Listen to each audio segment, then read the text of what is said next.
going on, everybody? So just like we previously discussed, we're going to be unlocking the new program star Julio Jones, all right? Now, I completed everything. I showed you guys every single thing that I did.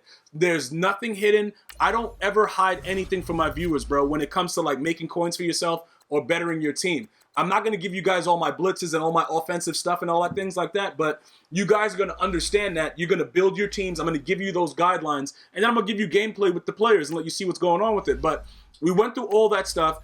It looks like, in my opinion, Julio Jones is probably the most valuable at this point. So I was just checking out some of the things that were going on. But to be honest with you, everybody is around that 320, 310 mark. You know, saying like you got some lower ones, but you know, who wants Micah Hyde? You know what I'm saying, bro? Like I'm talking about like the mainstream dudes. You're going to be able to see that they're all around that same rate. So I went Julio Jones to give you guys, you know, my Falcon fans, you know, they need that support. You know what I'm saying? We know what the Patriot big dog did. We know what Tom Brady did. And, you know what I'm saying, bro? Like, it was really, really bad to come back and everything like that. So this is like a motivation for you guys, bro. Like I told you, I'm going to make it fun for all of you guys, every single team. Look, I have no bias to anything. I just enjoy the game of football. I have no team. You know what I'm saying, bro? So you guys rise up, whatever you guys want to do. You guys got a couple things on your roster that, you know, can help you get to the next level. But let's be honest, that was your chance. That was your chance right there. Like, you had Tom Brady on the ropes, bro, and allowed the man to come back from like 22-3. Like, I don't know what else you can really say about that situation other than like, wow, bro, I don't think you guys will ever get that opportunity in, you know, in like the more recent and current time right now. The league is too overly stacked, in my opinion. But Julio Jones is a dog. You know what I'm saying, bro? That dude's going to do whatever he got to do. But I just wanted to give you guys some insight into his numbers, everything like that. That's why I was like, you know, putting him in there. Juju Smith-Schuster, he's actually still on the roster, but we have him in like special teams just so that we can still have him in the game. But he's just not like, I'm not going to use him right now because Julio is he's just a dog. You know what I'm saying, bro? Like, why am I going to have Juju Smith in right now for that situation? It doesn't really make any sense. So we're going to go ahead. We're going to give him that zone run. I was contemplating like, should I go deep on this dude? But nah, because both of those chems are available with my lineup because I have rising stars that have like the additional chems on them. So I'm able to do that. We're going to go with that. We're going to give him the sprinter. We're going to give him everything he needs, bro, to get him to a 99 speed and all that good stuff. Then we're going to get him out on the field and we're going to wreak havoc. Like, that's the game plan. We're going to make sure that we wreak havoc the right way. And, you know, obviously we got to give him playmaker because that's just OP. You know what's weird about that, though, guys? I wanted to point that out. That's why I'm showing you that. If I would have put playmaker on my players since the beginning of the year, I would have got a lot more wins because EA really screwed up with the way that playmaker works because those sharp cuts are wild as opposed to when you don't have playmaker and they just go the wrong way and they're just idiots. That's a really, really wild thing. I just want to point that out because I had no idea that they made it that more impactful. But I just wanted to give you guys some, you know, like take a very, very vivid look at what's going on with that situation so you can see between Michael Thomas and Julio the whole, you know, pretty much the way that their attributes line up, why I'm going to start Julio as the #1 receiver. But again, Michael Thomas is really, really good. And both of those guys in the red zone, if you just do high passes, it's pretty much like I said, it's a toss-up. Because if you play certain people, they'll have defense for those high passes. Like certain people will. Some people will just get lucky. You know what I'm saying? Let's just call it what it is. They'll just get lucky, whatever. But for the most part, if you play somebody that's playing like, you know, cross man, they got zone stuff, that will help to kind of alter it a little bit. But realistically, they still can't stop it. But it's easier to contain it if you like cross man or you just man up and have the zone in the same areas in which you're going to be throwing that ball. So what we're going to be doing right now for this gameplay, it's another unique one because what I like to do when I first create the player, I want to give you guys that gameplay right then and there. And it doesn't always luck out for us in that manner to which you get to see a lot of the stuff that the players do because they're impactful in different ways. Obviously, Julio Jones has decent run blocking, so he's going to be able to hold blocks for Ricky Williams.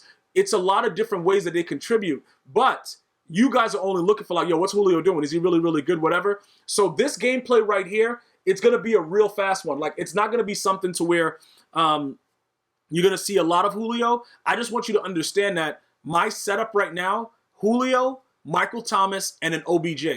All right? Now, you might say, why do I put OBJ in? All right, OBJ is a very, very interesting card because high spin move, he has decent run block, and his aggressive catching, bro, his spectacular catch, 99. All right. So with that being said, I want to put him out there because when I need that high point, I want to make sure I got somebody out there that can make that play. And that's pretty much what's going on. So that's my trio. So when I come out in this game right here, it's going to be, this game, like I said, is just like the one that I gave you guys with Alan Page. Like, Alan Page shows out every game, but the game that I recorded, he just helped my Montez Sweat to get off the edge. But in other games, when Montez Sweat gets blocked, he's screaming up the middle of the field instantly by himself. You don't got to do nothing. It's instant. Dude is screaming right away. It's not even a game, bro. Like, that's just the way it goes. So now when we go in here, I'm just showing you guys right now I'm giving you guys everything. Juju Smith going to the bench. We're going to put Michael Thomas inside the slot, put OBJ right there at the end of the trips, and then we're going to go ahead and set up our audibles on the fly, and then, we're going to jump into the gameplay right quick. Now, remember what I'm telling you, right? I have another gameplay that's coming for you guys with Julio Jones. All you guys got to do is get this video to 300 likes, and you're going to get that other thing. And you Falcon fans better start doing something because, bro, it's enough is enough with you guys, dog. No, I'm just playing. I can't wait to see what you guys do this year, though. Let me know how you guys feel about Matty Ice, though. You know what I'm saying? Even though I call him Matty Dry Ice, and I know Dry Ice is actually colder, you know what I'm trying to say. I'm trying to tell you the guy sucks, but that's just my opinion about him. He had that one MVP season, I give you that, but he hasn't really been that good. So this guy, what he came out doing to start, I don't know if you guys noticed, but what a lot of these guys do is they watch like the pro player gameplays, and then they start doing like defenses like the way that they play it, but they don't understand what's really going on. So what happens is he's spying the D tackle, and he's only rushing 2, and he has everybody else out in coverage. But when you run certain crossing routes and you have other guys doing hitches, and because it's zone, they're going to move around and maneuver, and you can still do whatever you want. But you guys got to understand that it's a copycat league. That's why you guys have to understand, when I come out doing whatever I want, I let you guys know from the jump street. Like, bruh, I'm coming out, I'm doing this. If you stop it, you got the win. Congratulations, man. I'll pick your moms up later. But if you can't stop it, that's when it gets crazy. But I can't come out just running what everybody, you know what I'm saying? Whatever. I got to run it the way that I want to run it. I got to do whatever I want to do. Now, trips tight end is a very, very popular offense. But the only reason that I like it is because the inside zone is OP and that shot wheel play is wild. So I'm going to always go for the heavy streaks. Because of the way the game is designed and you can't really throw the ball pinpoint the way that you want to, like in previous Maddens prior to 16, I got to run these kind of formations because prior to 16, you could lead pass inside accurately regardless and do whatever you want. And it was a different type of throwing animations. It was much better games prior to the next gen, in my opinion. I think the gameplay has become a little bit more relaxed, more easy, and they've taken away a lot of the stuff that made Madden fun. So with that being said, you got to run formations that's more accustomed to what the current year is. Like, if Madden 20, they allow us to, use quarterbacks that can lead pass inside, the players move like they're supposed to move, I can go back to running doubles. Doubles is like my favorite thing, doubles and spread. Like, if you go back to my older Madden videos, that's all I did. Doubles, I love that, but you can't really do the same things. They've taken away a lot of what made Madden, like I said, competitive, in my opinion. Like, right now, if you run the same exact defense and the same exact offense, most of the players are going to get, similar outcomes. They're going to be able to go very far. Very few people are running their own thing because the way that the game is made, you have to run what works. And there's really not a lot of there's not a lot of leeway for you to do whatever you want, because if you don't do certain things, like in this situation when I'm in the red zone, they've always had things. Remember back in Madden 10 with the regular fade route, no matter what you did, dudes was catching it, stuff like that. Now they have the high passing situation. So when you get into the red zone, you better be throwing a high pass. You know what I'm saying? It just so happens that OBJ, I believe, is the one that's about to catch this high pass, but you got to be able to know when you get into this area, high pass in the red zone is like, it's money. You know what I'm saying, bro? So this guy right here, I don't know what he's doing. He's not playing any D, though. Julio, he bumped Julio pretty hard. But if you notice, you see OBJ, he goes where he's supposed to go. He stops, comes back, catches it.